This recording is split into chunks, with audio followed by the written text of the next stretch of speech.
Hello mga kabaslag, welcome pong muli at ngayong araw na ito, wala akong deliver ngayon. Bukas ang deliver natin, nasa 500 plus na chairs and 4 tables.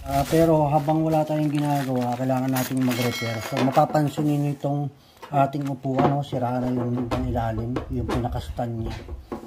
So ito yung ginagamit namin sa kusina. Mapapansin niyo luma na siya, pero sayang naman yun. Matibay-tibay pa tong upuan na to.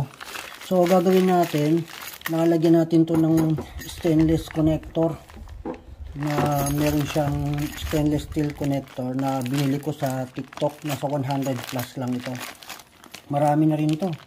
Kung may ilan kayong upuan na sira, marami-rami na rin. Siguro mga 4 na upuan siguro ma-repair nito. So, ang laking bagay. Kanya itsura niya. May kasama na siyang screw. So, imagine 100 pesos lang. Yung matagal na natin na mga sirang gamit dyan ay hindi natin nagagamit dahil sa sira. So, dahil lang dito, pwede natin siyang ma-repair sa murang-murang halaga. May kasama na siyang ganito, screw. At syempre, kailangan natin ng screwdriver.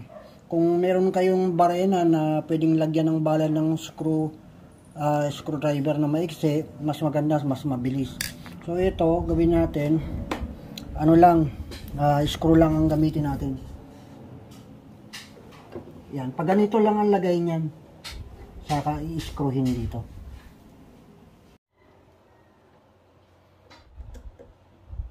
Saktong-sakto lang yung haba ng screw na kasama dito sa binili natin kasi maiksi lang siya.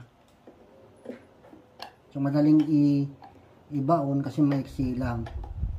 So kapag manipis din yung pag-i-screwan ninyo, hindi siya lalagpas kasi maiksi lang yung screw na kasama sa stainless steel connector. Yan guys, nalagyan na natin ng screw. Ayan. Bali, 4 na screw ang nilagay natin. So, matibay na siya kanina na natatanggal-tanggal to, di ba? Hindi na. So, pwede pang patibayin yan kung gustuhin ko, pwede pang lagyan yan dito. Ayan, pwede pang lagyan yan. Kaya lang, okay pa naman, matibay pa naman. Ayan. Yung uga-uga ko, hindi na mauga. Sabi ko sa ako nalalagyan yung ibang parts. Kasi meron pa tayong ibang mga upuan doon na lalagyan ko pa na ito. Unahin ko muna yung mga sira para magamit na agad. Then kapag may sobra, yun yung ilalagay ko pampatibay dito sa iba pa. Ayan mga kabaslag, naupuan na natin yung ating upuan. Ayan.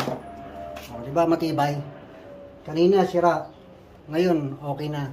Pala ko na sanang itapon to kaya lang naisip ko naman na sayang din. Baga magagamit pa naman. Kaya nirepair ko na lang sa pamamagitan nitong bagong bili nating stainless steel connector sa TikTok.